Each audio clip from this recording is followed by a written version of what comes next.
All right, Cincinnati angered the football gods with their whole Colin Arrowhead, Burrowhead talk. Yeah, And their people most gonna recent believe me loss. on that yet? Yeah. In their most recent loss, Derrick Henry outplayed Joe Burrow at quarterback. How did the Bengals get back in the good graces of the football gods and turn their season around? Or is that No, possible? they're cooked.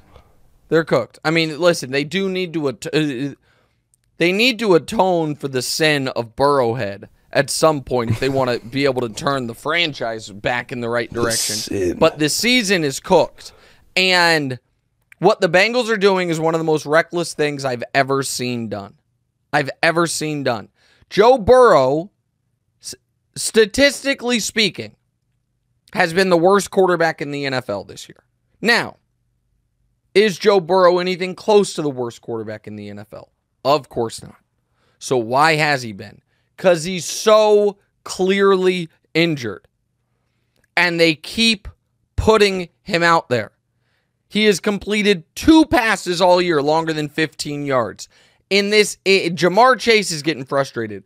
In this game against the Titans, and I said it going in, everyone's like, oh, his type of calf strain, he's not at risk for an Achilles injury, so you don't need to worry. I am not worried about Joe Burrow's calf turning into an Achilles. I said it last week. I will say it again. I am worried about Joe Burrow's calf turning into cracked ribs or a broken collarbone or an injured elbow because he can't move and he's getting the crap kicked out of him. And in this game, that's exactly what you saw. It'd be one thing, DeMonte, to put your franchise quarterback, newly minted, highest paid player in league history, in harm's way if he were playing well despite the injury. It would still be, in my opinion, reckless. But instead, you are getting not the best of both worlds, the worst of both worlds. You are getting all the risk, none of the reward. You are getting the worst quarterback play in football to go along with getting Joe Burrow banged up. I don't know what they're doing. I don't understand it. Really unfortunate, the timing of his contract. I think that if he didn't get the contract, I think he feels like a little obligated to play.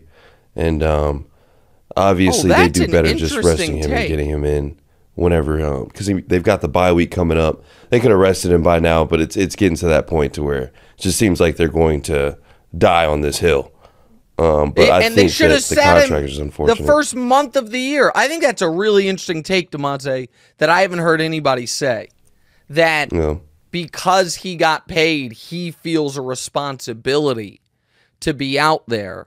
But by the way, have you looked at the week 5 lines yet? No, not yet. Okay. Cincinnati. Oh wait, no. I do know that's yes. I do know that line though. What's it? It's Cincinnati minus Arizona. 3, right? And it's the minus 3, right? So it opened Cincinnati. By opened, I don't mean like the look ahead weeks ago. I mean Monday morning. It was Cincinnati by 4.5, which was insane in my opinion. It's now come down to 3. I still like Arizona. Arizona's been in all of these games except for the Niners game. They've been frisky, and the Cardinals can't move the ball. I'm sorry, the Bengals can't move the ball. Right. I don't get what they're doing.